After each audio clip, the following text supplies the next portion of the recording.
So ఇప్పుడు మీరు మీ లైఫ్‌లో మీరు ఆ రకంగా తయారు కావడానికి కారణం ఏంటి? మీరు మధ్యలో ఆపారు ఒక దగ్గర. నేను ఈ పరిస్థితులు ఆ! ఎందుకు ఆ రకంగా మార్చేసినాయి మిమ్మల్ని? ఈ దేశంలో హ్మ్. మాది నేను చెప్పాలంటే హ్మ్. నాకు హృదయం దుఃఖమాగదు. ఓకే. మా ఊరు ఒక చిన్న పల్లెటూరు మహబూబాబాద్. మా నాన్న ఒక జీతగాడు. మా నాన్న గురించి చెప్పాలంటే సగటు జీతగానులు తెలంగాణలో ఎలా ఉంటారో, మీరు వ్యవసాయ కుటుంబం నుంచి వచ్చారా?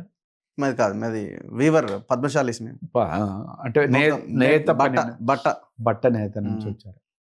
మా నాన్న చాలా ప్రేమతోటి నేను ఒక్కడినే కొడుకుని. హ్మ్. మా నాయన గురించి చెప్తే తెలంగాణ గురించి చెప్పినట్టే. నాయనా నీ మట్టి కాళ్ళకు దండమే ఓ నాయనా నాయనా నీ మంచి మనసుకు దండమే ఓ నాయనా గొరుకొయ్య గొట్టంగా నాగల్లు గట్టంగా సాలు ఇరువాలేసి ప్రాణాలు వెట్టంగా నెత్తురింకి నేల ఎర్రన ఏనేమో చెమట చుక్కలే ఊట చెలిమెలా ఏనేమో ఆకలి తీరదు అవమానముడగదు పనికి దగ్గ ఫలము ఏనాడు దొరకదు నాయనా నీ కంటిలో కన్నీటి చెలిమెలున్నాయేమి నాయనా నాయనా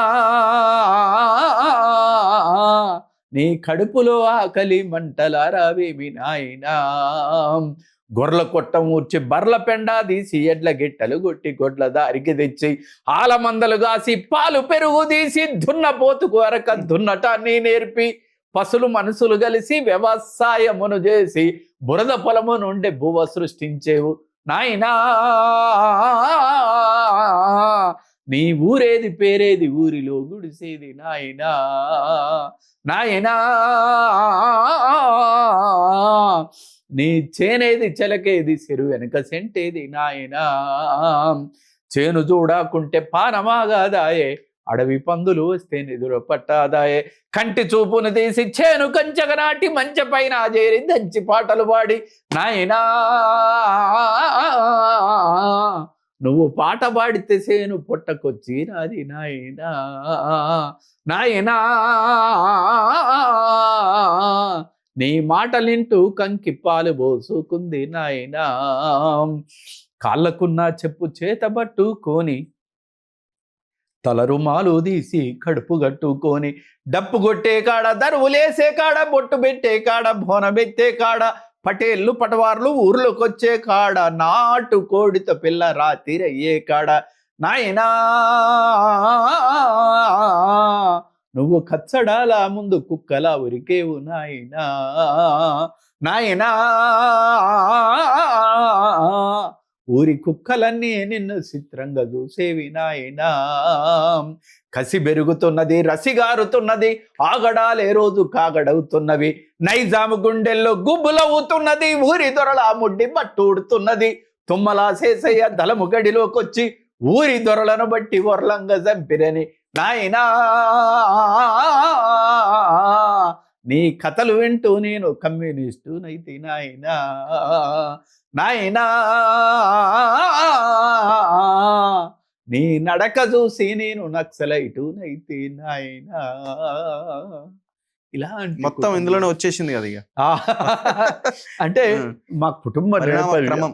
ఆకలి దరిద్రం దొరతనం మా జన్నారెడ్డి జనార్దన్ రెడ్డి గడీలు అంతే విష్ణు రామచంద్రారెడ్డి వీళ్ళందరూ అసలు కమ్యూనిజాన్ని ఎవడు పుట్టించాడు ఆ దొరల వల్ల కదా ఇక్కడ కమ్యూనిజం భీమరెడ్డి నరసింహారెడ్డి ఓంకారు వీళ్ళందరూ ఐలమ్మ వీళ్ళందరూ కూడా అంటే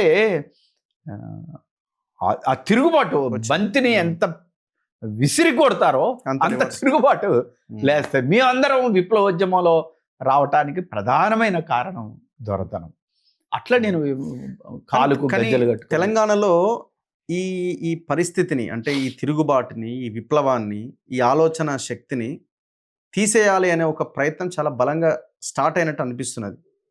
మాలాంటి వాళ్ళకు కూడా నోటీసులు వచ్చినాయి. సరే మేము చాలా హుందాగా రిసీవ్ చేసుకున్నాం, రిప్లైలు ఇస్తున్నాం, మాట్లాడుతున్నాం.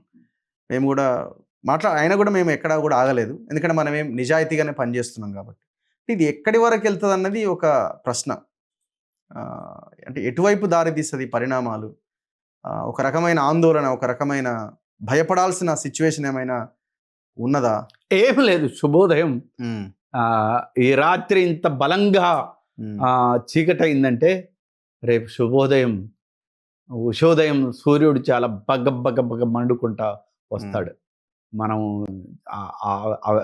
ఆ సూర్యుడి కోసం మనం వెయిట్ చేయాలంటే ఖచ్చితంగా వస్తాడు. సో మీరు చాలా గొప్పగా అన్నలు అంటున్నారు, గొప్పగా కీర్తించే ప్రయత్నం చేస్తున్నారు. ప్రభుత్వము, రాజ్యము అది ఇప్పుడు వీళ్ళు ఉండనివ్వండి, అంతకుముందు ఇంకొకరు ఉండనివ్వండి, వాళ్ళు ఒక తీవ్రవాద సంస్థలాగా వాళ్ళు చూస్తున్నారు, ఉగ్రవాదులాగా వాళ్ళు చూస్తున్నారు. మార్క్సిజం అనేది నేను ఇప్పటికీ చెప్తున్నాను, మార్క్సిజం అనేది తీవ్రవాదమో, మార్క్సిజం అనేది ఒక పార్టీకి సంబంధించిందో, మార్క్సిజం అనేది ఒక ఎర్ర జెండాకు సంబంధించిందో కాదు. మార్క్సిజం అనేది ప్రకృతి వచ్చి ఇచ్చిన ఫలాలు మొత్తం కూడా అందరూ అనుభవించాలని చెప్పే తాత్విక చింతన అది. నేను అందుకే ప్రకృతి గొప్ప కమ్యూనిస్టు అంటున్నాను. గాలి, నీరు, వెలుగు, వెన్నెల అందరికీ సమానంగా ఇస్తుంది. ఇది ప్రకృతి తత్వం. దీనికి అడ్డు ఎవడొచ్చినా కానీ ప్రకృతి బోల్డ్ చేస్తుంది. ఓకే కదా. ఇక్కడ ఇది కమ్యూనిస్ట్ పార్టీ, మావోయిస్ట్ పార్టీ, ఇది నక్సలైట్, అవి నాకు అనవసరం. అది అనవసరం. నాకు దానితో సంబంధము లేదు, దానితో అవసరము లేదు, నేను గన్ను పట్టుకోవాల్సిన అవసరం లేదు. ఈ నేచర్ యొక్క తత్వాన్ని నేను చెప్తున్నాను. నేచర్ గొప్ప కమ్యూనిస్టు. భూమి, గాలి, నీరు, వెలుగు, వెన్నెల అన్ని అందరికి సమానంగా ఇచ్చింది. నువ్వెవడు ఆపు చేయడానికి దాన్ని? కదా. ఇప్పటికే భూమి స్వార్థపరులమై మొత్తం ఎక్కడికెక్కడ గీతలు పెట్టుకొని పాడు చేసుకున్నాం కదా. ఇప్పుడు నీటిని కూడా చెరబట్టి నువ్వు బాటిల్లో పెట్టి అమ్ముతున్నావు. రేపొద్దున అడవులను మొత్తం కొట్టేసి ఆక్సిజన్ లేకుండా. నేను టాటాకి కానీ, బిర్లాకి కానీ, ఆదానికి కానీ, మోడీకి కానీ ఒక్కటే అడుగుతున్నాను. నీకు పిల్లలుంటే, నీకు భార్య ఉంటే, నీకు కుటుంబ సభ్యులు ఉంటే, నువ్వు ఎత్తైన మేడలు, అందమైన కార్లు కొని మాకు ఇవ్వాల్సిన అవసరం లేదు. నీ పిల్లలకు కాసింత ఆక్సిజన్ ఇవ్వాలి కదా. నువ్వు ఆక్సిజన్ లేకుండా చేస్తే నీతోటే ఈ తరం ఆగిపోదు కదా. రేపటి బిడ్డలకు మహాత్మా గాంధీ ఏమంటాడు? భవిష్యత్ తరాలు మన పూర్వీకులు ఎంత గొప్పగానైతే మన ప్రకృతి వనరులు ఇచ్చిపోయారో అదే ప్రకృతి వనరులను మన పిల్లలకు కూడా ఇచ్చిపోవాలి అని చెప్పాడు మహాత్మా గాంధీ. ఎంగెల్స్ ఏమంటాడు? నువ్వు ప్రకృతి మీద దాడి చేస్తే 10 రెట్లు నీ మీద దాడి చేస్తుంది అని అంటున్నారు. ఇప్పుడు నక్సలైట్లు పక్కకు పోనీయండి, మోడీ దాడి చేసేది ప్రకృతి మీద. ప్రకృతి 10 రెట్లు నీ మీద దాడి చేస్తుంది, గుర్తుపెట్టుకో. అప్పుడు నిన్ను ఆదాని, అంబానీని ఎవడు కాపాడడు కదా. ఇప్పుడు ఎత్తైన మేడలో ఉండి, అద్దాల మేడలో ఉండి అవతల గుడిసెలో ఉన్నవాడిని ఇబ్బంది పెట్టాలని చూసినావు. అయ్యా కొంచెం అన్నం వేయమని వాడు గుడిసెలో ఉన్నవాడు వచ్చాడు, పోరా అని ఎల్లగొట్టావు. నువ్వు కొట్టి ఎల్లగొట్టావు, నువ్వు నక్సలేట్ అని ఎల్లగొట్టావు. ఒక్కపాలి భూమి అలా జలకిచ్చింది అనుకో, అద్దాల మేడ కూలిపోద్ది. అప్పుడు నువ్వు వాడు ఒకటే అవుతుంది. ఈ సత్యం తెలుసుకోమని చెప్తాను నేను. ప్రజల వైపు నుంచి మార్పు అన్నది కావాలని మీకేమైనా అనిపిస్తున్నదా? ప్రజలు అంటే సిస్టమ్ లో మనం కూడా కొట్టుకున్నట్లా వెళ్ళిపోతా ఉన్నాం. అది కొన్ని చారిత్రకమైన విషయాలు చూడాలి. ఈ దేశం భూస్వామ్య వ్యవస్థ బలంగా ఉన్నప్పుడు, వందలాది ఎకరాల భూములు మొత్తం వాళ్ళ చేతులుగా ఉన్నప్పుడు, ఈ ప్రజలు మొత్తం కూడా తినే తిండి లేక, ఉండే ఇల్లు లేక, కట్టుకొని బట్టలేక, మనందరం కూడా నెక్కర్లు వేసుకొని వెనక చినిగి కుట్లు గుట్టుకొని బల్లెకు పోయి బతికిన వాళ్ళం. మనం వారానికి ఒక్కరోజు కూడా తెల్లన్నం తిన్న వాళ్ళం కాదు, గటకగా అంబలి తాగిన వాళ్ళం. నేనైతే ఆ కరువుకు రాత్రిపూట తాటి చెట్ల కాడికి పోయి తాటి పండ్లు పడితే ఆ పండ్లు తీసుకొచ్చి ఉడకబెట్టుకొని తిని బతికిన వాళ్ళం మేమైతే. మా నాన్న హాస్టల్కి పంపాడు కేవలం బువ్వ కోసమే, చదువు కోసం పంపలే, బువ్వ కోసమే. అలాంటి కరువు పరిస్థితుల్లో మనం వచ్చాం. క్రమంగా పివి నరసింహరావు వచ్చిన తర్వాత, మన్మోహన్ సింగ్ వచ్చిన తర్వాత ప్రపంచ గమనంలో కొంత మార్పులు వచ్చాయి. కొంచెం పారిశ్రామికంగా చదువుకోవటము ఇట్లాంటి, అంటే కాల్గేట్ అనటం వస్తేనే వీడు కాల్గేట్ కొంటాడు కదా. అంటే వ్యాపార వస్తువులు చదివేంత చదువు కావాలి అని పెట్టుబడిదారులు చాలా తెలివిగా ఇట్లాంటివన్నీ కూడా మొదలు పెట్టారు. మనకు వచ్చింది వాడి వ్యాపారం నడవటానికే మాకు 4 అక్షరాలు నేర్పాడు. ఆ అక్షరాలు ఈరోజు ఉద్యోగస్తులయ్యారు. టక్కేసుకున్నాడు, తెల్ల బట్టలు వేసుకున్నాడు, ప్రశ్నిస్తున్నాడు, కెమెరా పట్టుకొని ఈ భూమి నీది కాదు అని పబ్లిక్ చూపెడుతున్నాడు. ఈ చెట్టును ఎందుకు కొడుతున్నావు అని చూపెడుతున్నాడు. కాబట్టి ఈ చైతన్యం వచ్చిన తర్వాత ఈ లైటు, ఈ ఇల్లు, కొంచెం సుఖమయ్యే జీవితం, కొన్ని వందల సంవత్సరాల చరిత్రలో మనిషి సుఖపడే, ఒక పేదవాడు సుఖపడే ఒక వ్యవస్థ కొంచెం అలా వచ్చింది, డోర్ ఓపెన్ అయింది.